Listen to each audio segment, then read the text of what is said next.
In this video, I'm going to show you how special relativity may be understood in terms of simple pictures. We're going to talk about something called covariance, which means that two observers in relative motion to one another will see the same distortions of space and time reciprocally with one another. What we have here is a simple space-time diagram.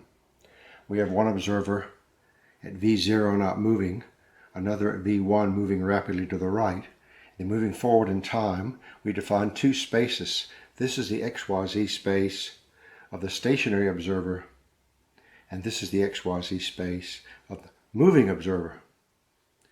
Now, when these two observers exchange light with one another, you can see T0 for observer V0 is extended by time dilation to T0 prime for the moving observer V1.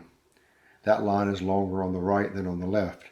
Reciprocally, if we take an observer T1 for the moving observer looking at V0, then the T1 prime is longer when he looks at V0.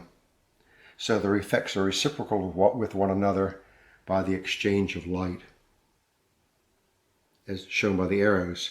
Now, how do we define the motion through time? I define an angle theta between space and time, between the two observers, and the key relation here is sine theta equals V over C. So when theta equals 0, VC is 0. When theta equals 90 degrees, V over C equals 1. We'll talk about that more later. Now this diagram is very, very important if you're studying special relativity. Nothing could be clearer to explain special relativity than this drawing. Every student in the world should look at it. Now the main conclusion here is that every wave or particle has its own unique individual space XYZ through time, depending on how it's moving, and special relativity defines how those different spaces interact with one another by means of light signals. It's extremely simple, and you should study it and you'll get much rewarded. Thank you.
The next thing we might wish to consider is whether a finite periodic structure for the electron might explain why the speed of light is finite rather than infinite.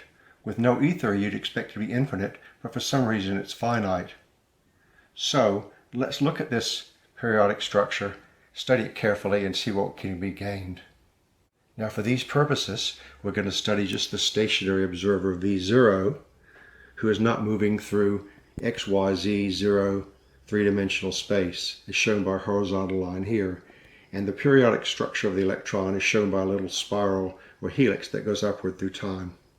Now at the base of that helix, we have a symbol r for the radius, which is in 3 dimensions. The perturbation goes out through as a spiral.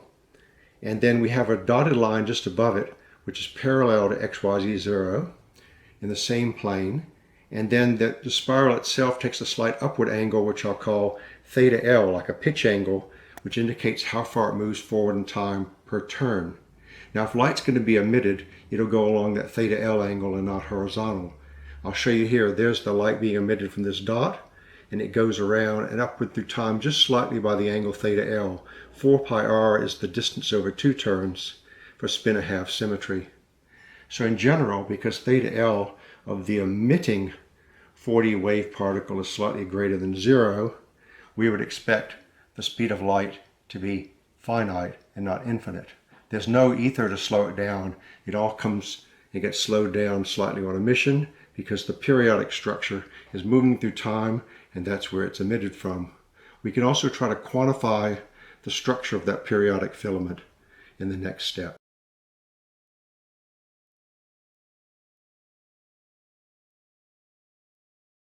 Here are the specific values. You might have a radius for the periodic structure of h over 4 pi mc, because the angular momentum for that motion is h over 4 pi.